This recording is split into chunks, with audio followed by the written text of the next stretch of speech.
I'm back for more, but for how long I'm back, who can say?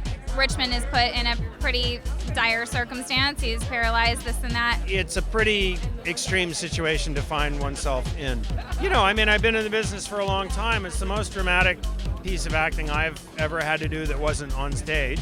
How is it going to impact the election? Is that something he's going to go full throttle back into that? Seize an opportunity, perhaps? You could only imagine how that would impact an election. As you can imagine, something like that to a candidate mere days before an election could be demoralizing and absolutely detrimental. A man that's, gone from 6'2" and relatively handsome, shooting hoops and athletic, to all of a sudden be in a position where he's put in a chair.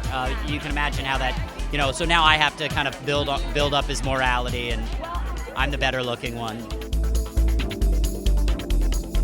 The thing with Jamie this season is that you're going to find out why he is the way he is. A lot of people last season thought Jamie was a little moralistically challenged and was willing to blur those lines of morality. And this year you find out what makes him tick. Yeah, as you can see, I'm a fighter. And you probably saw that on screen. It was a little bit of an unfair fight, but it was a blast. I love doing that stuff. We have a great stunt coordinator, so it was so much fun to get down and dirty.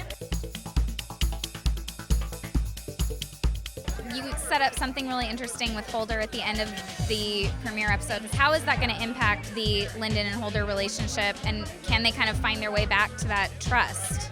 That's one of the great questions at the beginning of the season. Who is Holder? What were his intentions?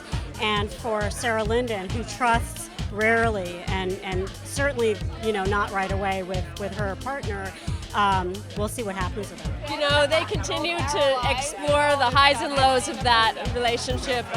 They're both really fragile people and headstrong, and they both make good and bad choices. It's a roller coaster. Season 2 is basically about that for Terry, whether or not she's able to handle all the burdens of taking care of a family, which is her dream. But and she's also in the middle of going through a heartbreak. She's really heartbroken, and so we're going to find out in season 2 what boundaries she's going to cross for solace and comfort. There might be a little spark with Stan. There seemed to be a little look at the end of next season. Would she go that far? I don't know. You'll have to see.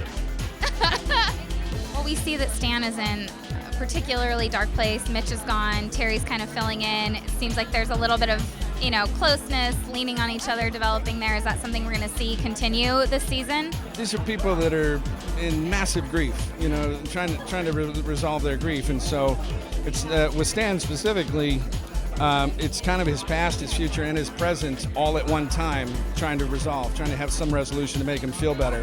Grieving people will do whatever they can for comfort, certainly, so we'll see. It's the joy of the show. The joy of the show is being misled, but not misled for, egregiously misled. Misled with some kind of grounding, some kind of purpose.